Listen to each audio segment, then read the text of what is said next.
Welcome to the Wilkinson Files, an independent review of the findings of Dr. Sarah Wilkinson's report into the circumstances surrounding the closure of the Church of England's Independent Safeguarding Board, closed by its own Archbishops Council after less than 3 years in operation. Over 6 episodes, each lasting less than 10 minutes, we will examine one aspect of Dr. Wilkinson's findings, one per day, each day, displaying on screen the relevant references to those paragraphs where you can read for yourself what she has said. We will be releasing one episode each day over the next 6 days. We will not be referencing any other documents other than Dr. Wilkinson's report, except where she herself has specifically referred to other information which is already out there in the public domain.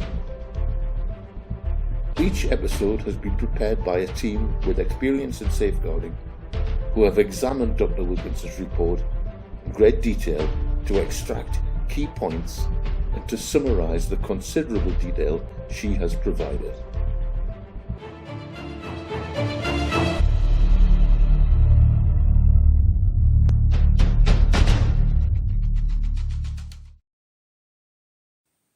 Hello, my name is Clive Billenness. I'm a lay member of the General Synod of the Church of England, and I'm a certified auditor with almost 30 years professional experience of auditing, and I'm also a qualified project and risk manager. I'm also a member of the Archbishops Council Audit Committee, who is supposed to have oversight of the Independent Safeguarding Board. In the past 2 episodes, we looked at how the ISB was formed and how problems arose in relation to different perceptions of its independence. In this episode, I'd like to look at how the ISB came to be wound up, giving the members only 57 minutes notice and leaving a number of survivors deprived of all support. The survivors will take part in episode 5 of this series, so they will not feature today. And we're calling today's episode End of Part 1.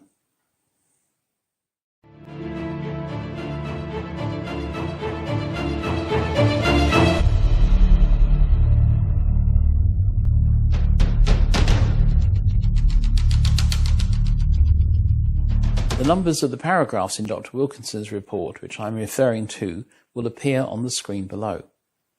In this video, I will take you through the timeline of events, mainly covering the period January until June 2023. It is slightly longer than episodes 1 and 2 because we need to carefully follow a number of threads. But the first signs of difficulties can be seen earlier in 2022, following an alleged data breach by the then chair of the ISB, Dr. Maggie Atkinson, reported to the Church Data Protection Officer on the 8th of April 2022.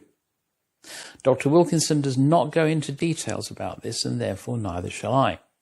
But by July 2022, the Information Commissioner had confirmed there had been a data breach by Dr. Atkinson, and she stepped back from her role as chair of the ISB.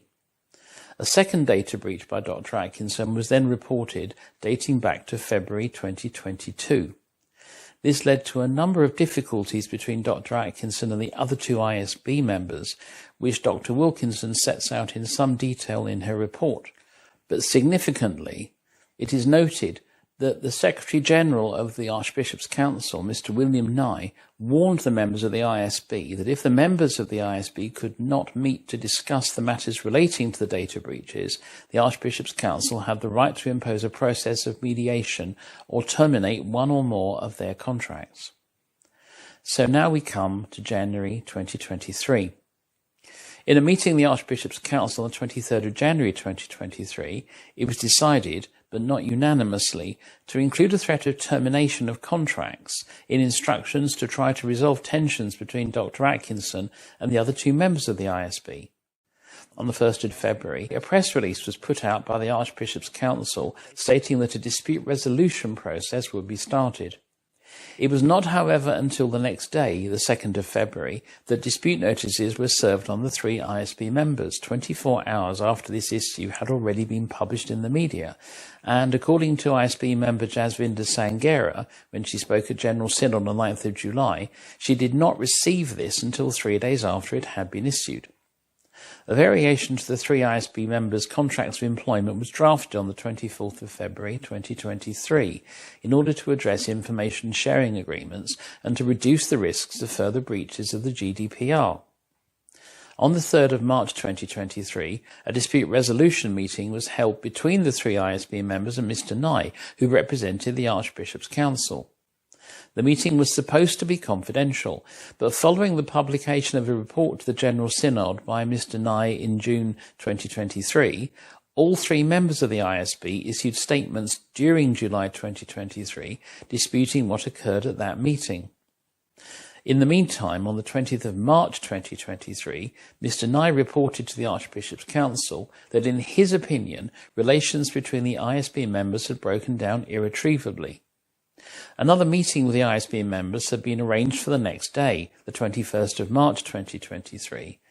A separate paper laying out proposals for the future of the ISB was also shared with the Council. Now, these were proposals which had been shared by Jasvinder Sangera and Steve Reeves with the Archbishops in a private meeting in York 4 months earlier, in mid-November 2022, which the Archbishop of Canterbury described as satisfactory and friendly. This paper referred to the ISB suffering from a lack of resources, a lack of proper foundation, and a lack of independent legal status. Also on the 20th of March, Mr. Nye gave an oral update, and Jasvinder Sangera and Steve Reeves also joined the meeting to explain their proposals for Phase 2 of the ISB. After they'd left the meeting, the Archbishops' Council resolved to seek the resignation of Dr. Atkinson as chair of the ISB or to terminate her contract, and to appoint ex-Member of Parliament Meg Munn, the current chair of the National Safeguarding Panel, to become the acting chair of the ISB until the end of 2023.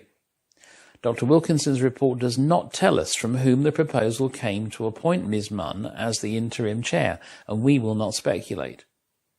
On the 21st of March, Mr. Nye met Dr. Atkinson, who offered her resignation, and he then informed the other 2 members of Dr. Atkinson's resignation and of the Archbishop Council's decision to appoint Meg Munn as interim chair. Dr. Wilkinson's report does show that Sangera and Reeves indicated to him that they felt there should have been an open recruitment process of the appointment of the new chair. On the 29th of March 2023, Ms. Munn, as acting chair, held a Zoom meeting with Jasvinder Sangera and Steve Reeves. What transpired at that meeting is disputed, but it was clearly difficult. And I'm just going to divert briefly here to note that Dr. Wilkinson criticises Jasvinder Sangera for allegedly making a recording of this meeting for her own personal use, referring to this as unprofessional. As a highly experienced legal professional, however, Dr. Wilkinson is undoubtedly fully aware that to do this is completely permissible and legal. So we should not comment on someone exercising their legal rights. We also do not know if anyone else recorded this meeting. Dr. Wilkinson says she has never heard this recording, so we do not know what was recorded, if anything at all.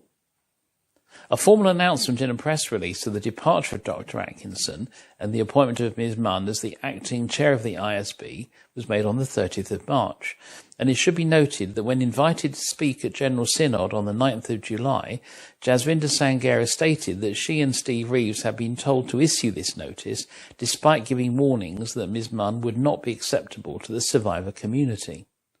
Dr. Wilkinson documents over a number of pages how relationships then deteriorated over the next 2 months between Ms. Munn and the other members of the ISB. In May 2023, all 3 members of the ISB asked to attend a meeting of the Archbishops Council. At that meeting, an update from the Secretary-General informed the meeting about a number of issues, including over 50 abuse survivors refusing to share their personal data with Ms. Munn. The final number, as I said earlier, was 76, and concerns from the other 2 members of the ISB being able to work with Ms. Munn in the light of this response from survivors. The Archbishops' Council discussed the Secretary-General's update without the ISB members being present, and they were then invited to come in and speak for no more than 5 minutes.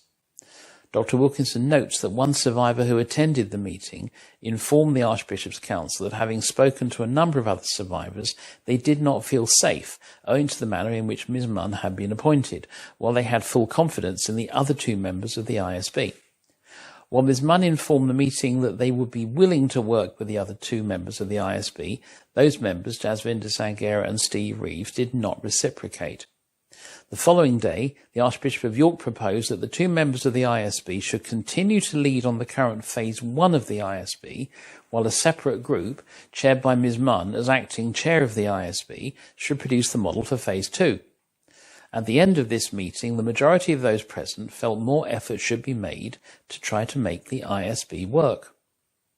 Dr. Wilkinson reports on the 11th of May, a meeting between the two original ISB members, the two archbishops and the Secretary-General, took place, and this was seen to have positive outcomes.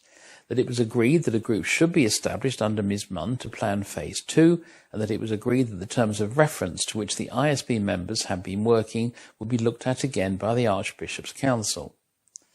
This led to an agreed statement being published on the ISB website on the 12th of May. Dr. Wilkinson notes that Jasvinder Sangera continued to warn those who'd attended the meeting on the 11th of May that a growing number of survivors objected to their data being shared with Ms. Munn. And according to her, on the 9th of July, a total of 76 survivors wrote refusing to permit their data to be shared with Ms. Munn. On the 17th of May, a conflict arose when Jasvinder Sangera wrote a blog with a plan of action for a victim consultative panel for the ISB, which was posted on the ISB website and also on her own personal Twitter X account. The following day, however, Ms. Munn ordered the ISB staff to remove it, which was then countermanded by Ms. Sangera. Ms. Munn stated that she considered this proposal related to Phase 2 and had budget implications. Ms. Sangera assured her that the proposal was not related to Phase 2. Dr. Wilkinson concludes that at this point, the working relationship between Jasvinder Sangera and Meg Munn had completely broken down. On the 24th of May, a Zoom meeting had been planned for late afternoon between all three ISB members, the Archbishop of York, the new bishop with responsibility for safeguarding, the Bishop of Stepney, Joanne Grenfell, and an unnamed member of the Archbishops Council. During that morning, Mr. Nye had circulated a plan for the future of the ISB. However, at lunchtime that day, Steve Reeves and Jasvinder Sangera submitted a dispute resolution notice in accordance with their contracts of employment, containing 9 complaints. The notice then proposed in detail how to address these matters. The planned Zoom meeting went ahead later in the day, but Dr. Wilkinson notes only that concerns and frustrations were expressed on all sides. The Archbishop of York subsequently criticised the two ISB members for sharing their dispute notice with the Church Times, who reported on it before the meeting planned for that day began. And it should be noted that the Archbishop accused the two ISB members of acting unprofessionally, the same accusation made by Dr. Wilkinson of Jasvinder Sangera when she believed that she had made a personal recording of a meeting. Dr. Wilkinson does not record whether any response was received to that criticism, but it should, of course, be remembered that on the 1st of February 2023, the Archbishops Council had themselves put out a press release concerning the service of a dispute resolution notice to ISB members a full 24 hours before it was communicated to the ISB board, and according to Jasvinder Sangera, 3 days before she received it. On the 9th of July, in her address to General Synod, Jasvinder said that she and Steve Reeves had felt forced to communicate on social media because they were always silenced within and by the Church. On the 31st of May, an emergency meeting of the Archbishops Council was held via Zoom, at which a paper was presented by Mr. Nye, updating on events up to the 24th of May. The paper set out a range of choices, including an option to terminate the ISB members' contracts and a legal analysis of the contractual position. Dr. Wilkinson reports that this paper also proposed interim arrangements in the event of the dismissal of the ISB members, but none of those she lists includes a strategy for dealing with the supporting of the overall survivor community. A resolution was then proposed by email to members of the Council, authorising the General Secretary to, in the first instance, try to resolve the dispute, but if no agreement could be reached, to bring about the closure of the ISB. It's notable that this motion makes no reference to the involvement of either the bishop with responsibility for safeguarding, Joanne Grenfell, nor the director of the NST, the National Safeguarding Team, in any of these actions. By 11-3, with one abstention, and not unanimously, this motion was approved. Mr. Nye sent a very detailed response to the two ISB members on the 6th of June 2023, and the following day Jasvinda Sangera replied, citing the conditions in her contract of employment, which provided for the appointment of an independent expert, a mediator, to seek to resolve the dispute. This part of her contract is not included in Dr. Wilkinson's report, so we cannot judge the validity of that request, and neither does Dr. Wilkinson. However, Mr. Nye declined to take this path. A meeting was then held on the 12th of June 2023, which is detailed in Dr. Wilkinson's report, after which Mr. Nye wrote to members of the Archbishops Council informing them that he did not judge that the mediation process would be effective or timely, and that in accordance with the previous resolution, the ISB members' contracts would be terminated. Dr. Wilkinson notes that while some members of the Council agreed that contracts should be terminated, a small minority urged caution, warning that the manner of the termination of the contract should be carefully planned. Even after this date, Dr. Wilkinson notes that Jasvinda Sangera and Mr. Nye were still exchanging emails about the preparation of an ISB report to the General Synod for its meeting in July 2023, and that the ISB members intended to attend that synod. On the 16th of June, Jasvinda Sangera and Steve Reeves emailed Mr. Nye, the two archbishops and Bishop Joanne Grenfell, proposing a way forward and expressing a desire to show unity and not remain in dispute with the Archbishops Council. 3 days later, however, the Archbishops Council was sent, Dr. Wilkinson does not say by whom, an updated plan for the termination of the ISB members' contracts. Dr. Wilkinson highlights that one consideration was that it would be difficult to terminate the contracts if members were allowed to speak at the General Synod. Emails were then circulated amongst members of the Archbishops' Council about the termination of the ISB members' contracts, and by 11 votes in favour, with 8 members either voting against or abstaining, termination was approved for the 21st of June. 11 out of a total of 19 eligible votes. Dr. Wilkinson notes that both archbishops wished to wait before proceeding. On the 21st of June at 12:03 p.m, therefore, letters terminating their contracts were sent to ISB members by email, informing them of their termination, and stating that a formal announcement would be made on the media at about 1 p.m, i.e. about 57 minutes after they were notified. The date of termination was set to be the 5th of July 2023. And so this concludes the story of how the ISB was closed, except that Dr. Wilkinson mentions one further detail which should be noted and doesn't really get given much significance in her report. The notice of termination for Steve Reeves and Jasvinda Sangera stated that the date of termination would be the 5th of July. In the case of the acting chair, Ms. Meg Munn, however, Mr. Nye's letter stated that in order to ensure an orderly termination of the engagement, her date of termination might need to be extended beyond the 5th of July.